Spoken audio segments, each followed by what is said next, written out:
Hi, I'm Rakhi Chabria and I'm the founder of Teachers Help Teachers, a social enterprise in education. Teachers Help Teachers is one of the largest platforms for educators to seek support, knowledge and curated content in education. Today we have with us Swati Popat Vats, who is one of the icon in early childhood education. She is the president of Podar Education Network, an early childhood association, and of course the list goes on and on. As a part of Hatsoff series, which is an initiative by Teachers Help Teachers, we interview thought leaders in education who can inspire educators and help them to learn better by discovering their journey in education.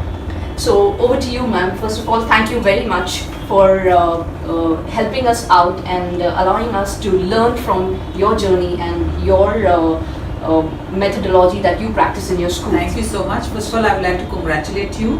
What a wonderful concept. Teachers help teachers.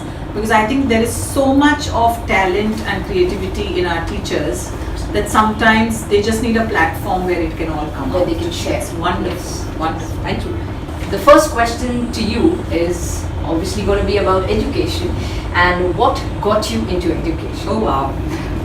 So I've been now for almost 33 years in education, and surprisingly it was my first choice, and I always wanted to be an early childhood teacher, but it was a struggle because my dad was not in favor of the same. Because imagine 33 years back, if you tell somebody I want to be a nursery school teacher, it wasn't very much of a respected sector to be in. It was associated with babysitting. That what are you going to do? You're just going to babysit. And because I was very good with a lot of other creative things, my dad wanted me to join fashion designing and stuff like that.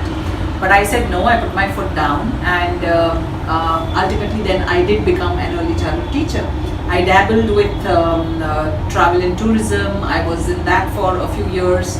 But I said my calling is education, especially early childhood education, and I want to be there. And I'm so happy that I am there for the last 33 years. Wow, wonderful. How would you describe yourself as a learner? Oh, I'm a very, very quick learner, and I love to learn all the time. So if I'm not learning in a meeting or in a class or in a conference, I start yawning. Because I feel there is learning in anything that you listen to, even if you listen to it 10 times. Because when you're listening to somebody, you go back to, oh, I know this, but I never thought I could use it like this. So learning is all about that. Learning is not just about listening to somebody. Learning is about the connections that you make in your thinking. That becomes your learning. So for me, if that doesn't happen, you may be giving me all sorts of gyan, but I'll start, and I can be a very naughty participant, because I'll start doodling or I will start making funny comments. So I'm a very bad student actually. Okay, as long as you're not yawning, let me continue with my questions. How do you describe your journey in education? Good and bad. Good because I got to do what I wanted, and bad because I still feel we are there only where we started 33 years back. So I remember fighting for cursive, that children shouldn't be taught cursive handwriting. Children shouldn't be forced to write on red and blue line, because it's so difficult for them to shift from that to that single line when they come to primary. Kids shouldn't be interviewed. Kids shouldn't be so young when they go to standard 1. Parents must understand the importance of play. So these were the same problems that we were grappling with 33 years back, and they're still the same problems. They may have reduced in their severity, but I feel by now they should have become extinct. With the amount of knowledge that's available to us on the mobile phone and at our fingertips, I feel by now these problems shouldn't be there. We should be having more new problems. Yeah. At least not grappling with the old problems. So my journey has been very good because I've worked with some of the best schools. I started my career with Hasnath High School. I don't know if many people know about the school. It was the only school that did project work right till standard 10th. So when I did my B.Ed, I opted to give my lessons there, because there I was able to give even my 10th standard lesson in a playway method. So I was giving a lesson on Lochinvar the poem, and I did it with puppets. So we studied with the 10th standard children. I made the whole lesson on, let's find out the kind of fashion that was there during that time, the kind of homes, all that. So we went so deep into the poem, and they did the whole performance with puppets then. So imagine doing something of literature like this with 10th standard students. It was that kind of a school, and I was so fortunate to have started my career there, because that molded my entire thinking. So when Reggio Emilia came into fashion in India, I said this is what we were already doing in Hasnath. You know, so it's now got a name, but this is what it was. So I wish there were more schools in India who would be like that. I then joined Jamnabai, so I was there for another 5 years. I've always left schools when I start feeling stagnation. So I then joined Arya Vidya Mandir. Then I became I became an early childhood consultant. So one of the projects that I did as a consultant was the EuroKids project. So I was with EuroKids, I helped set up the curriculum, etc. And then of course I joined Podar Jumbo Kids, and I'm there with them for the last 18 years. I'm waiting for stagnation to set in. Lovely. So any remarkable events that you would like to share with us? Yes. During your journey of education? I, for the first time, went to Dilkush to visit, because throughout my entire career, even in my course which I did in Nirmala Niketan, we were not that much of exposed to special children or special education. And for the first time, as a very young teacher, I went to Dilkush, and I was so depressed when I went there that here are children who can't be in normal classrooms. Here are children who are really having problems, and I as a teacher, I'm feeling more scared rather than feeling as if I fit in. That was that feeling which I could not turn off. That my first feeling was being scared around them. That how will I handle if there was a child like this in my class? And I felt, oh my God, that means whatever I have learnt has not equipped me for this.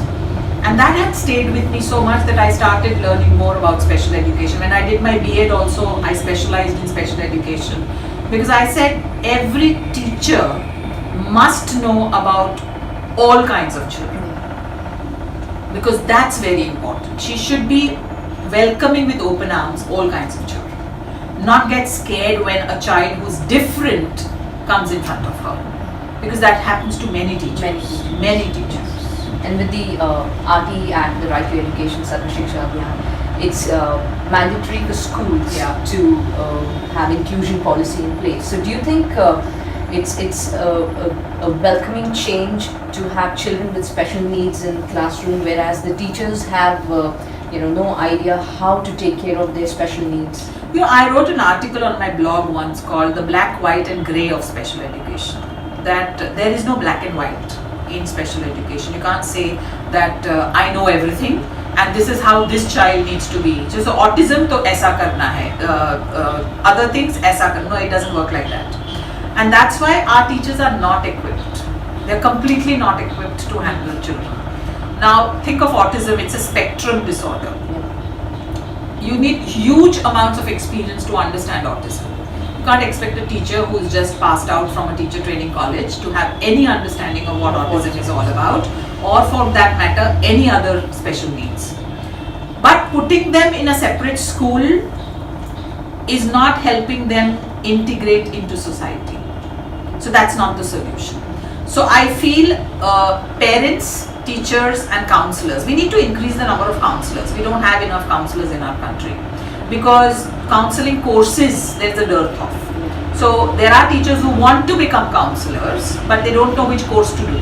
Half the time they really don't know where to go to. So I feel there should be more courses, and we need to work together to find a solution to this, but you cannot keep them in a separate school. And yes, there are times at which you cannot completely integrate them in the classroom. It's not possible. Many of them have sensory issues. The noise, all that hampers their learning.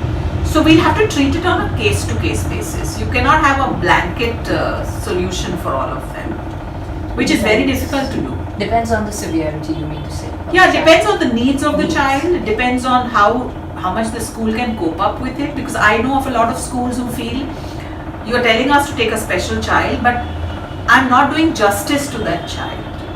Then why are you forcing me to take this child? This child is just going to find a place in the corner of the classroom. Everybody is going to just pity the child because I don't know how to deal with this child. So in those cases, I always tell them involve the parent, because the parent knows a lot more about this child. So involve the parent and then work together with the parent. Many schools are very afraid of getting the parent in the classroom. कि बाकी के parents क्या कहेंगे and all that, you know. So I feel, come on, we are educators, we have to go beyond all that now. Yes, that in fact is a valid point, to involve parents, especially when it comes to children with special needs. Absolutely. Because they know their child the best, and they know their child's journey the best. So tell us about E.C.A. Okay. And what is it that E.C.A. is working towards? So I am the national representative for the World Forum Foundation. The World Forum Foundation works in about 70 countries in the world, and it's an early childhood organization. And I must tell you, you must attend its next conference, which is happening in Macau in April. Yes. And it is such a brilliant platform where everything under the sun related to early childhood education is discussed. So you get the ideas from 70 different countries, from people who are experts, from people who are novices. You get everybody's point of view. So when that used to happen, we used to feel that we need an association in this country which is this vibrant. We have a lot of associations, I wouldn't take away from that.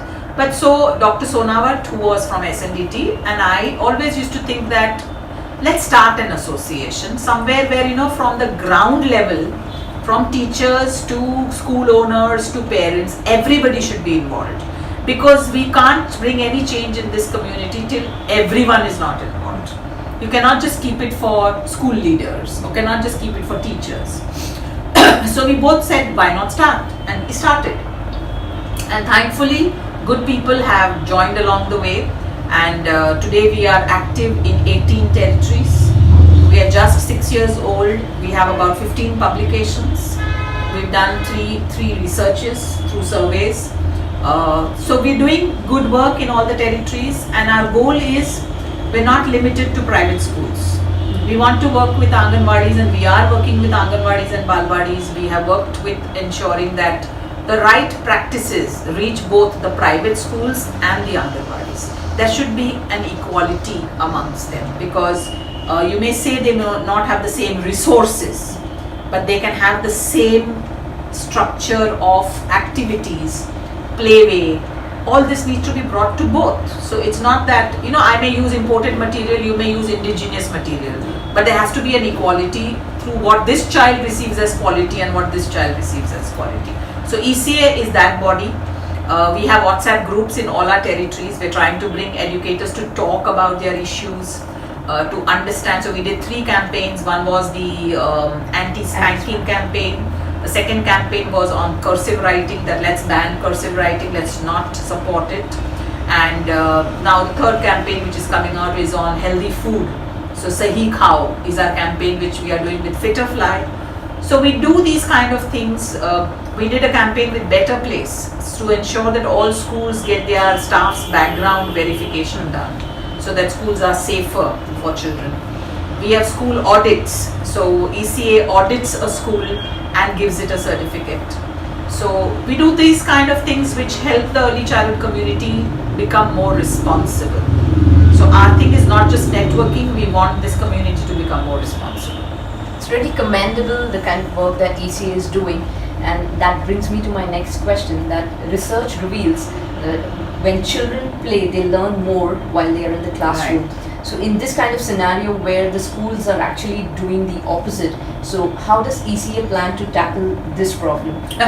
That's I think our next mission now, that it's always has been part of all our conferences, but what has happened is schools end up blaming the parents and the parents end up blaming the schools. So what we've done is we've involved a lot of parenting groups now as part of E.C.A. So we have Baby Chakra, we have First Moms Clubs, Unima is something we are planning to invite them on. So we want more parent groups to be part of us, so that we can bring more discussions between them and help parents understand that play actually builds the brain. आपका बच्चा कितना भी लिख लेगा, he's not going to understand. It's just rote learning. And let's look at what you and I are doing with our lives right now. We hardly write, but we read maximum, because we read on Facebook, we read on Google, we read on WhatsApp. So reading is something that's going to be my 21st century skill, not writing. So why stress on it? So this education needs to go out to the parents simultaneously, from counselors, from pediatricians, from teachers, schools, then it will help. Because if only one person is going to talk about it, if one association is going to talk about it, so we are planning to launch a nationwide campaign to help parents understand that pehle khelna, fir shiksha. You know, so it's very important to understand that खेलना अगर मुझे आएगा तो मुझे सीखना भी आएगा. अगर मैं खेल नहीं सकूंगा तो मैं सीख भी नहीं सकूंगा. So this initiative is something that we are looking forward for, that where we want to involve the Indian Pediatricians Association. So we want to take it on a larger platform. I think in today's world, the more publicity you do about something, the more people will listen to it. Yes. You know. Yes. So that's what we're planning to do a properly publicized campaign. And we're planning to launch it in February at our conference with School News in Jaipur. Lovely. So we're planning to launch it there and start on it and rigorously hammer it into, not literally, but hammer it into everybody. What is the role of an educator in today's times? I'm glad you called it an educator, because you have principals, you have heads of schools, you have school owners, you have franchisees. But it's very important for all of these to first be an educator. Because an educator thinks about the child first. So I always tell educators that whenever you're taking any decisions, whether it's for the curriculum, school, anything, keep two empty chairs with you. One of them represents the parent and one of them represents the child. So ask yourself, if whatever decision I've taken, is it good first for the child, and then is it good for the parent? Because then you are a true educator. In the classroom also, you need to first think about your children, and you need to first think about global knowledge. Because if you don't know your subject, if you don't know early childhood education, then you don't know whether your practices are right or wrong. So it's very important. I know of teachers who don't know developmental milestones.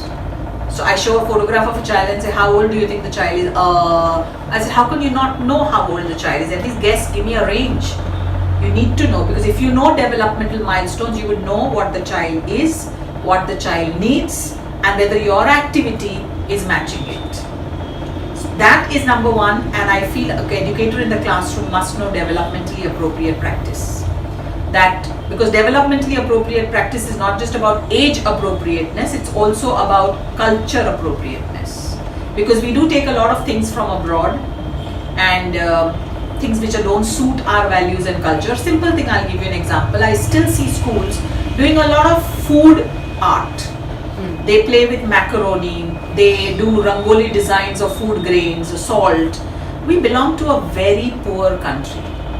And you're talking about creating empathy in me. When at one end you are giving me this food to waste like this, and at the age where when I can't finish things on my plate, you say don't waste food. And then you're giving me this contrary activity where you're telling me to waste food. So my brain can't take it. You know, my brain becomes that, should I be actually listening to these people or should I not be listening to these people? Because they're sending me contrary messages. So something as simple as this, a classroom educator should understand. So when I say culturally and developmentally appropriate, you need to have an understanding of that. Because all this wouldn't be happening in our classrooms if teachers had this idea. We're just simply probably aping the West. We not only ape the West, I've noticed teachers, when you give them a curriculum, they just become robots. They will not use their sense. Oh, I thought it's in the curriculum. Hello, you are an early childhood educator. You cannot practice something which is wrong. And to know the right and wrong, you should have that knowledge, no? So I am against these 3-month programs of teacher training, please. You cannot create a teacher in 3 months. Child took 9 months. At least make the teacher go through 10 months. what are the most important or essential qualities that you would look at in an educator before employing him or her? Okay. First is I like people who take care of themselves. So all my students also know it, that when they first come in front of me, they'll all check whether their hair is proper or not. I said either leave it loose or tie it up, but be proper, because your first impression is the last impression. You're asking children to be neat, to be tidy, to be on time. Then you can't be untidy or tardy. It just doesn't match. So for me, that first impression is very important. I'm not talking about beauty, please. I'm talking about people who care for themselves. The second thing I look for is how much do they understand about certain questions that I ask them about children. Because if you don't have basic knowledge about children, then don't come for trial and error here. Because teaching is a very, very important responsibility. It's not babysitting. So let's not mix the two. Number 3, I look for their English skills. Like it or not, we all are in an English medium school and all parents want English to be taught to their children. So what if they call it phonics? But they want it. But so number 3 is always English, and then the rest fall into place. What are your qualifications, or what salary you want, blah blah blah. How do you see education in the near future, probably 5 years down the line? Sadly, if we good educators are not going to be vocal and firm, education is going to slowly become a business. See, I have no problem with people earning from education. I'm earning from education. It's the commercialization that I am against, where you start doing certain practices just for the money and don't think of the impact it's going to have on the child. So that's why I'm against tuition classes for early childhood children. How can you take tuitions for these children? Should they be even studying? So schools which are coming in, if they make profit their only goal, and we have seen the kind of accidents that have been happening in early childhood centers because everybody is compromising. It's very important to understand that if you're going to break these kind of rules and compromise on safety and quality, then we're not talking about education, we're talking only business. And that's my only fear. If we are not careful, then that's going to happen. And how do we tackle the issues of these auntie preschools that come up in buildings? Educating parents. Localities. Educating parents. For all the parents who are watching this video, please evaluate your child's preschool before you enroll your child, because he or she is your child and is spending probably 3 to 4 hours away from you in an unknown setup. So it's I think very important for educators and for parents to understand the importance of preschools. You can't just start a preschool in your house in one room setup. Yes, absolutely. And I always call teachers, I said, don't call yourself teachers, call yourself brain builders, because you are working during those crucial brain development years. So how does gratitude play a role over here? See, I have always been against gifts for Teachers' Day, because I don't think you need to gift a teacher. You need to value a teacher, and that can only happen if you value her throughout the year, not just by giving her a card on Teachers' Day and making her feel great. That's not it. So gratitude is a two-way process. I as a teacher also need to feel gratitude that I have such wonderful parents in my class, and a parent also needs to feel gratitude that I got this wonderful teacher for my child. So gratitude is a two-way process. Let's not turn it into this commercialized celebration of a teacher's value. So Teachers' Day needs to be, I always tell my teachers, Teachers' Day is a reflection day. Sit on that day and reflect. I used to do what I'll tell you when I was a teacher. I would put out all the cards or anything that I got from children throughout the year, and I would count, did I get more than last year or less than last year? That means my value is going down or value is going up. That's a fantastic way of self-appraisal. Absolutely. I had this rule and I still follow it, no gifts. And I have made the rule for my teachers also, that no gifts from parents. And it starts little होता है ना, एक chocolate ही दिया है, ऐसे नहीं कुछ नहीं दोगे. हमें विशेष चाहिए, हमें आपका रिस्पेक्ट चाहिए. अगर वो मिल जाएगा ना, then we are the best teachers. Absolutely. that's very important in our country, because parents feel education can be bought. At least a teacher shouldn't be bought. You may buy the school, you may buy the fees, don't buy the teacher. I think it's very imperative that on Teachers' Day, since we are approaching Teachers' Day, it's not gifts that the teachers are seeking, it's respect and gratitude. So if as parents we can talk with respect. Okay, my role model is Maria Montessori, and I am completely committed to her work, but not in such a way that I wouldn't change any of her practices. I feel Maria Montessori was at least 100 years ahead of her times. If she was alive today, she would have also grown. So I'm not one of those Montessorians who go by the complete word. I like her teacher training modules that she has, the books that she's written. If you read her books, the way she talks about training teachers and the kind of things she asks teachers to observe, I feel if you only read her books, you can become one of the best teachers. And today, neuroscience is proving everything that Montessori was talking about. So I feel one of the best role models for any teacher is to have Maria Montessori, and my second role model has always been Mahatma Gandhi. And I'm so fortunate that I'm working with a group whose first president is Mahatma Gandhi, you know. So I like Mahatma Gandhi for the simple reason that if you believe in something, even if you're alone, you can achieve it by inspiring others. So these are my two role models. So hearing from Swati ma'am's about the EduStar Award and about her journey in education, her role models, it is important for educators, parents, and I think the entire stakeholders who are in charge of our children to work hand in hand.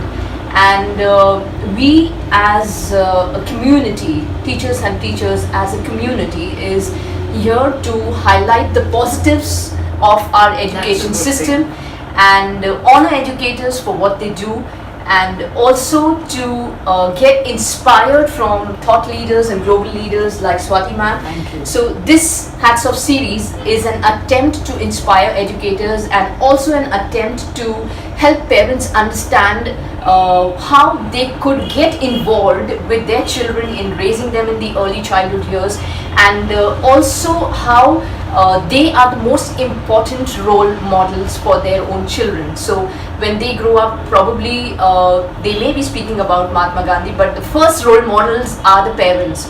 Absolutely. So with this we sign off our Hatsoff session. And since Teachers' Day is approaching, any message that you would like to give the educators? Oh, I would love to say that go pamper yourself on Teachers' Day because you deserve it. Yes. And please wish everybody on Teachers' Day. It's not only your day, it's every Teachers' Day. And your mother and father are your first teachers. So please do wish them on Teachers' Day. Thank you. Thank you so much, ma'am. Thank you for your time. Thank you. Thank you.